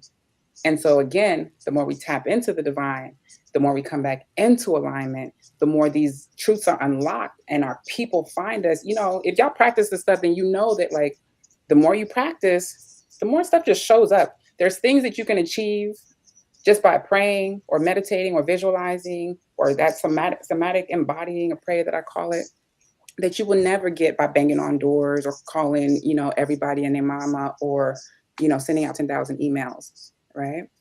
So I'm gonna leave it at that. I just want to say, you literally embody the complete opposite of Facebook and everything that I have been searching for on the internet is exactly that. That's the best compliment one could say. The opposite of Facebook. Everything that Facebook promises does not deliver. We might raise money for Portal X. I don't know. I'm not supposed to give energy to him, but we might raise money for Portal X with like a fuck Zuck t-shirt. But yeah, I appreciate that. That means a lot to hear, because that's exactly what we desire to be, is the opposite of all of that. It's huge. And because we're about solutions, I mean, there's so much we can say to follow up with that, but we do want to, number one, we need to thank Olori again, because Olori made it very clear that, y'all, I be in the bed around this time. Seriously, and I get it. So we're so gracious. I mean, and there are so many more questions. And whether you're watching now or whether you're watching later, please share your questions, share your sentiments. I hope you are moved to be intentional about your gifts. You have the gifts. You were born with them. Freedom is your birthright. Don't get caught up out here in these streets, y'all. Divine alignment is only a matter of time, space, and place. Great job with the creator of Portal X. Absolutely. We're definitely, look, again, we're gonna have to have you back, because as you were talking, I'm like, no, Lord, we gotta go a little bit deeper. It's an ongoing conversation. I just have to, got to give y'all your big ups, because I cannot emphasize enough how needed and glorious and important this platform is. And so shout out to everybody that's watching. Shout out to everybody that supports the show. Shout out to sponsors, because this is critical. I always say that, Black technology is the thing that will liberate us. Absolutely. Yeah. Absolutely. It will. Portal X, you need to sign up. Noir Press, you need to sign up. when Noir Fest comes this fall, hopefully, we, as Olori said, actively raising funds. Mhm. So Noir Fest is held on the Yale grounds, right? It's that weekend. This year, so Harvard Yale switches campuses each year. Oh, So okay. this year we're planning for Boston. Yeah, but it's the weekend before Thanksgiving. Yeah. Yeah. Incredible. You can go to that website. It's still up. I went to it the other day and I was just like, oh my gosh, like the website is just beautiful. And at the bottom it says, made with love by Noir Press. It's so cool. So I say that to say, we cannot thank you enough. Like, again, I want to get into some more questions, but I'm so glad to know, love, and honor you seriously. That's like, a blessing. Incredible. Feelings Incredible. mutual. Yeah. Big hugs. Thank you. Yes. Yes. And I will be back. I'll be in the background, listening as I get ready for bed. So yeah, for sure. You're gonna listen to this Jay Wise absolutely. Tune? Yeah. Nice. Oh, it's a video too. So you want to peek it. They do some good work. And this is collective one family, so same thing as far as I look forward to more like amplifying, Noir Fest, what you're doing, continue conversations both here as well as the platforms that you open up. And that's the whole goal, as far as I could say, we see it. It's, that's the goal, is to build something that's wider, broader, and you win, we win. We have our follow-up call. I don't know what day we said, maybe next week or this week, but next week we do. We works. Absolutely. Well, we're not gonna. You don't have to stay and watch it. You can tune in, but I think you would like the visuals. No, I definitely want to see it. I don't have to be, I don't have to be on camera, whatever, but I see it. So they did a phenomenal job. Jay Wise in the building. And did you see that compliment? Thank you for being so obedient and sharing this divine wisdom. You are the technology, from Dr. Kristen. Yeah. Thank you so much. So for sure. So grateful to all of y'all. It's been such a pleasure. Likewise, thank you for being here. We love you. We will have you back soon. Have a good night, my dear. All right. Talk soon. Peace.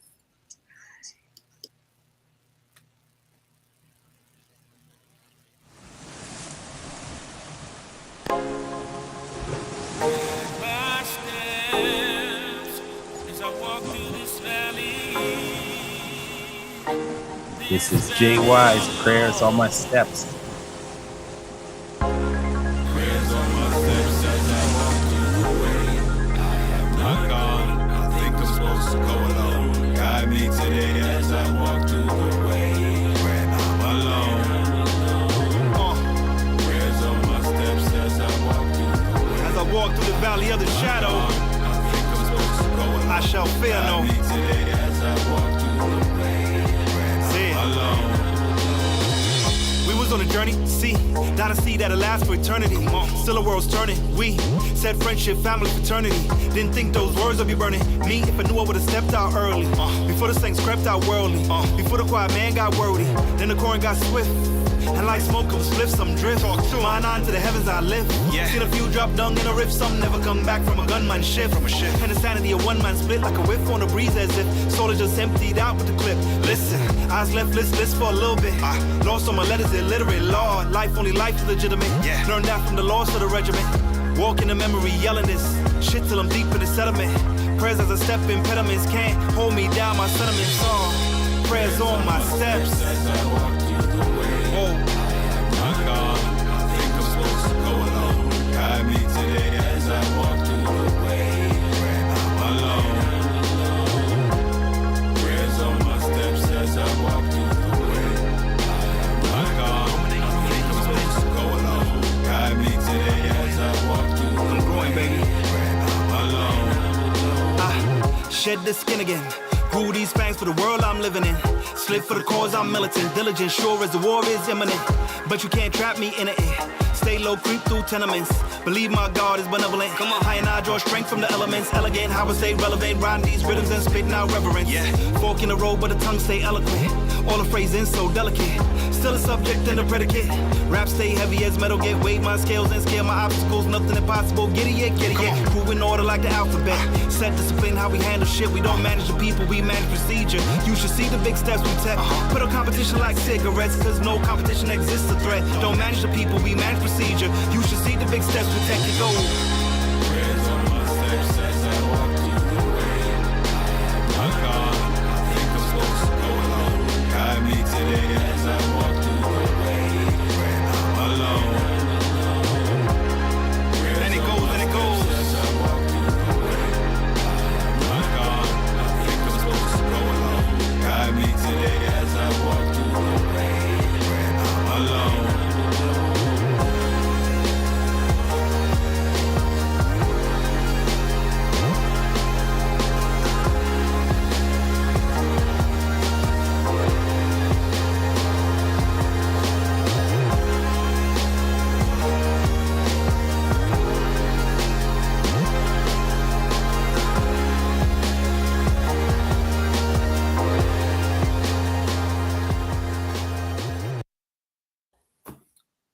Oh my God. I mean, Perfect. Beautiful. my eyes are 100% leaking. perfect. Like, Beautiful. incredible. Music. Like, Jay Wise, thank you. Yeah. All the Thank time. you. Every time. Golly. I mean, Color Brown, I believe, on the track. The production. Yeah, the video. I mean, just incredible. And I just thought it would be the perfect pairing, the perfect complement for this show. This work is spiritual, y'all. Don't let nobody tell you that it's not. It's always been spiritual. And if we don't center it and we don't act purposely, yeah, we're going to keep having these same conversations. Why they don't like us? Why they won't give us our money? Why they won't? And this is the culture. That music is Very the much so. culture. So when people got lost in the what's the culture, it's just business. And yeah, we need to do our business, but that's the potent, powerful, what sustains our people, situates us as far as who we are, where we want to go, defines ourselves for ourselves with spiritual. Absolutely. In spirit and in truth. Gosh, Lee, such a wonderful show. We have many of our family members in the chat. We're just so proud, so happy that you all chose to join us. You could be anywhere doing anything on a Wednesday night, but you're here with us, and that means the world. I'm not going to speak for myself. Doesn't that mean the world, my illustrious co-host? Shake your head like this. It means the universe. That's another dig at me. That's another dig at me, isn't it? No, it's not. No, shake your head. Just see, you could have just rolled with it. Yo, I do want to say one thing quick, fast. We're gonna have a uplifting, positive song registry. Some songs we pull for. We're gonna be pushing artists, playing. And as well as online, because our culture is what we do. So when we go into the digital, we are also exerting what our culture is. So our culture is sharing, working together. So yeah, that registry or that, we're going to put something out and collect those. We got some talented people who are doing great work. So thank you for that. For sure. So that, AKA, some folks that's doing some incredible art, namely music. I mean, it could be any art. Next month, we think we might be even spotlighting some poetry, as in America, it's National Poetry Month. So if you know some creative people, have them, tap in with us. We're about building. We're about sharing. We're about that unity consciousness for sure. So yeah. What's the vibe check? No. Whoa. Well, IV on mute. Oh man. What's the vibes? Hey, shout out Jay Wise, raising musician. For sure. Appreciate you, brother, for creating great art for us to share so that we don't get copyright strikes on our channel. Yeah, for sure. It was work. Black Simon, Faceless Man. What's the vibe? Vibe is uplifted and lifting still. So spiritual and the physical. I will hope so. you being a voice in the sky and all that. He said levitation on a whole other level. Oh, don't worry. I'm coming for you. We just want to see you. We just want to see you. Miss Rashanis. Yeah, I'm so full. Like Olori, she that's sister right there. That was a great conversation. Yeah, fire and ice. Like, and inspired by her. You know, very inspired by her. I was tearing up watching Jay Wise's video tonight because I just, this work is spiritual, and I'm grateful to be able to do it with people that I love and care about. That's the vibe. Symbolic. What is the vibes, man? Just good. Yo, I don't know, my son called just now, and while I was like, yo, we're just finishing the show. Check out Talk Show on Point. So I don't know if he's out there, but the vibe is I'm enough love for my son, for the family. I said that in the beginning, but I would just say good. Back to my first point. Yeah, feeling nice. Shout out to Symbolic Son if you out there. Yeah. For me,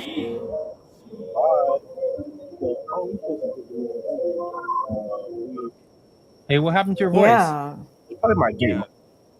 You went garbled, but you sounded my game mad aggressive. So you'll be tap dancing on the keyboard warrior.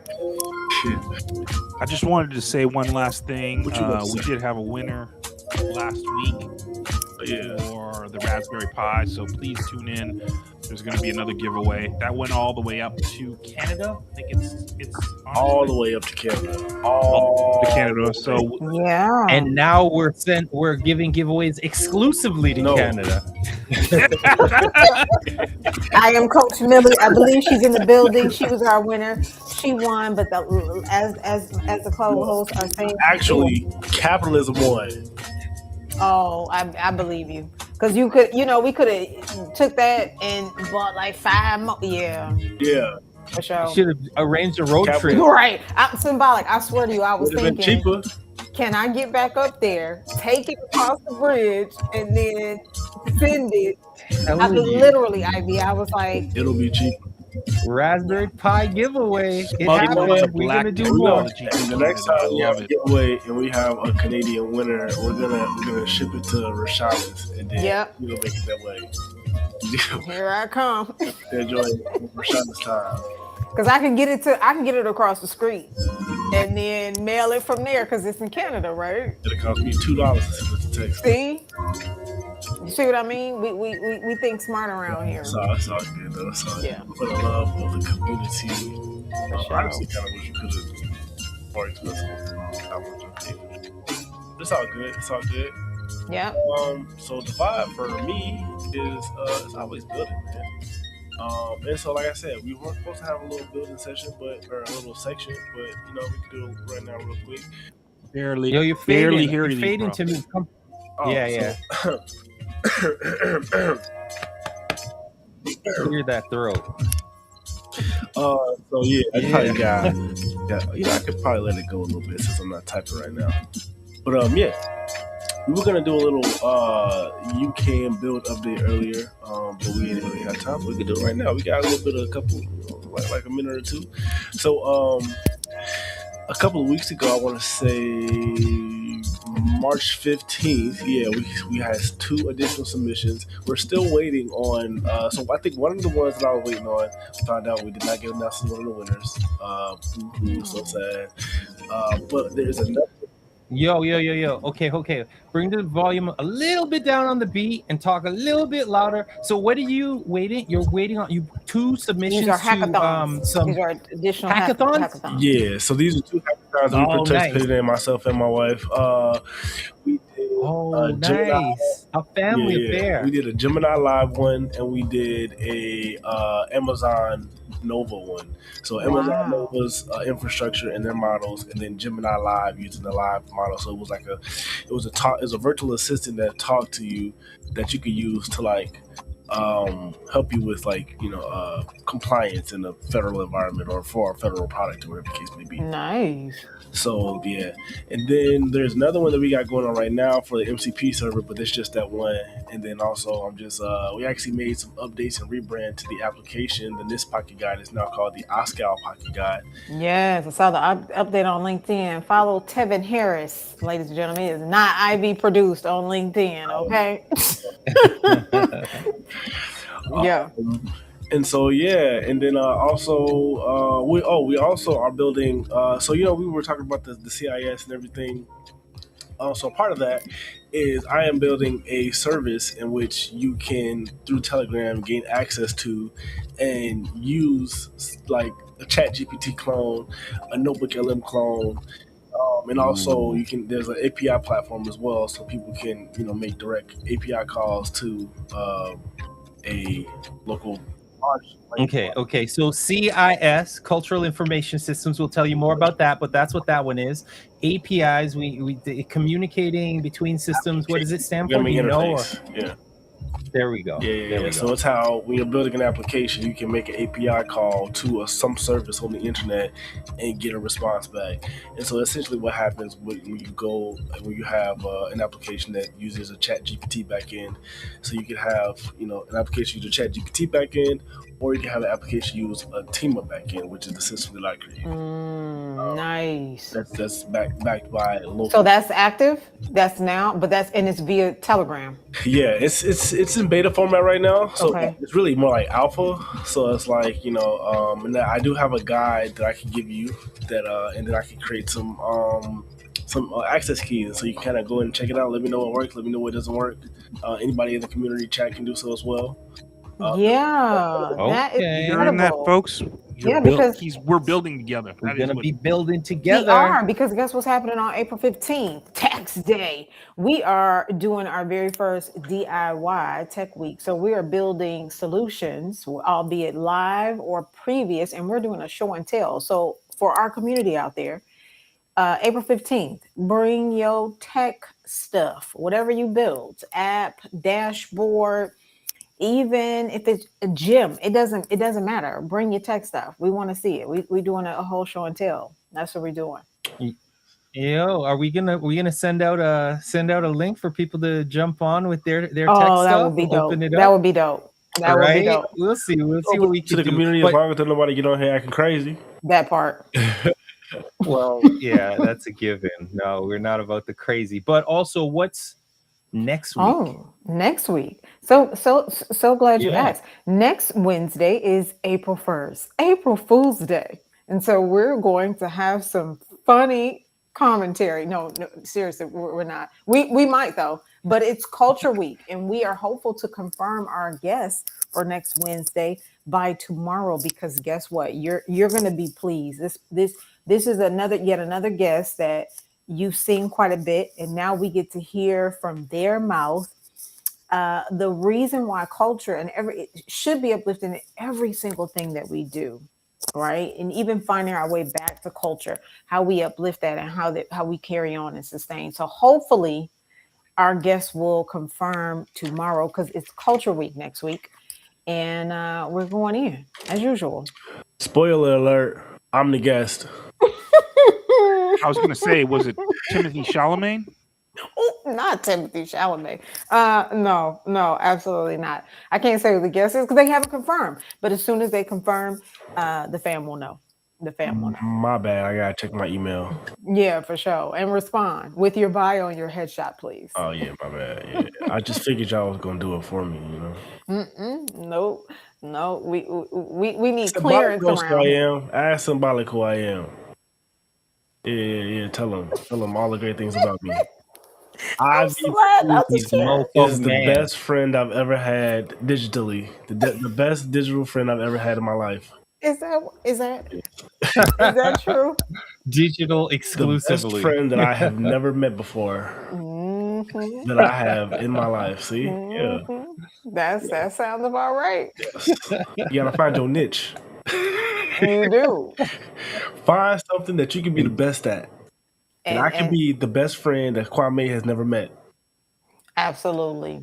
And I like that. I've learned my niche is just don't look in Germany. Anyways, that's a whole other thing. You know what? Yo, All right.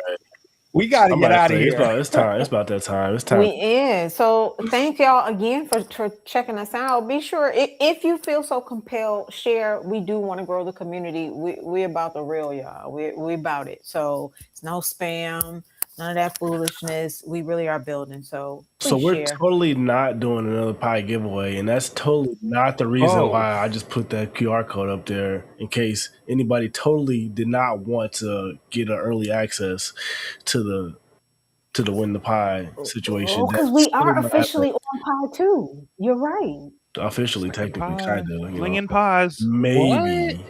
Yeah. Oh, So wow. then, scan that. Get that in now. Nope, it's going away. That's all you get for free. Oh man, the peep Wow, show. that was an opportunity, though. You gotta come back can't to say this you didn't exact give an moment in the show opportunity. and scan that code. And if Yeah. you do that, I don't know. Maybe we'll give you a double chance to win. Oh. I don't know though. That's I haven't. Ooh, that's a dope That idea. idea has not been approved by Congress. It has not. Congress. But So- imagine you like. I mean, we could just trump the thing because the pies are at my house. So I don't really know what that means about who gets selected, but I mean, not much. But you putting the address on the label, so it has a lot to do with it. oops. There it is, ladies and gentlemen. Seriously, Sorry. we really do want to build. We want to build. So scan it, enter. Seriously. Not you, Kwame. Oh, that's J Wiles. I'm tripping. I'm so tripping. Why did I think that J Wiles was in the stream? Because the name J Wiles is on top of the little button thing. Like It's okay. I'm like, oh snap! How did he get in here? It's quite all right. It's quite all right. We rolling with You it. don't know that's how the internet works now, Ivy. All right. But AI agents and whatnot. He like, yo, I just hacked into their stream. Why you playing? I went to a site yesterday and it automatically subscribed me for a newsletter. Oh man, Automatically. I swear to you.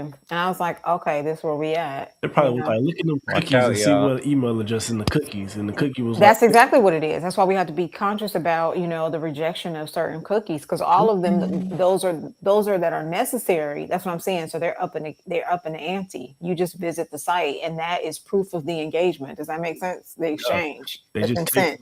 take your little digital POAP out your wallet and like here. That's why I take the stamp. need a double agent AI that can run cover for me when I I go to agree. the website. You know what's funny? When I let my AI control my web browser, I just accept all cookies. I probably shouldn't do that, but it's just funny because it's my AI agent and not actually me that's doing the stuff. I don't know. Well, no, that's hilarious. Like, especially if that clanker could talk and be like, ha ha ha ha ha, I accepted your cookies, Cookie but money. I don't really that part. And we're gonna show you guys how to have your browser, how to have your agent control your browser. And we're not doing Claude Code or Perplexity Computer. We're doing safe things, okay? We're not giving these clankers 100% access to our computers. It can have the web browser. I'll give it that. But you're not finna control my computer. I don't like that. This from our one cybersecurity tech friend. Absolutely. How about that? Yeah. Yeah, me out here messed up thinking I'm finna install OpenCloud on my actual computer. Yeah. It's gonna set me up for that trap. Got to be careful out here in these digital streets, ladies and gentlemen. Clanking, and they're gonna be clanking your data down the street. Clank, clank, clank, clank, clank. But that being, we love y'all. Thank y'all for joining us. Everybody have a good night. Peace. All right, y'all. Peace.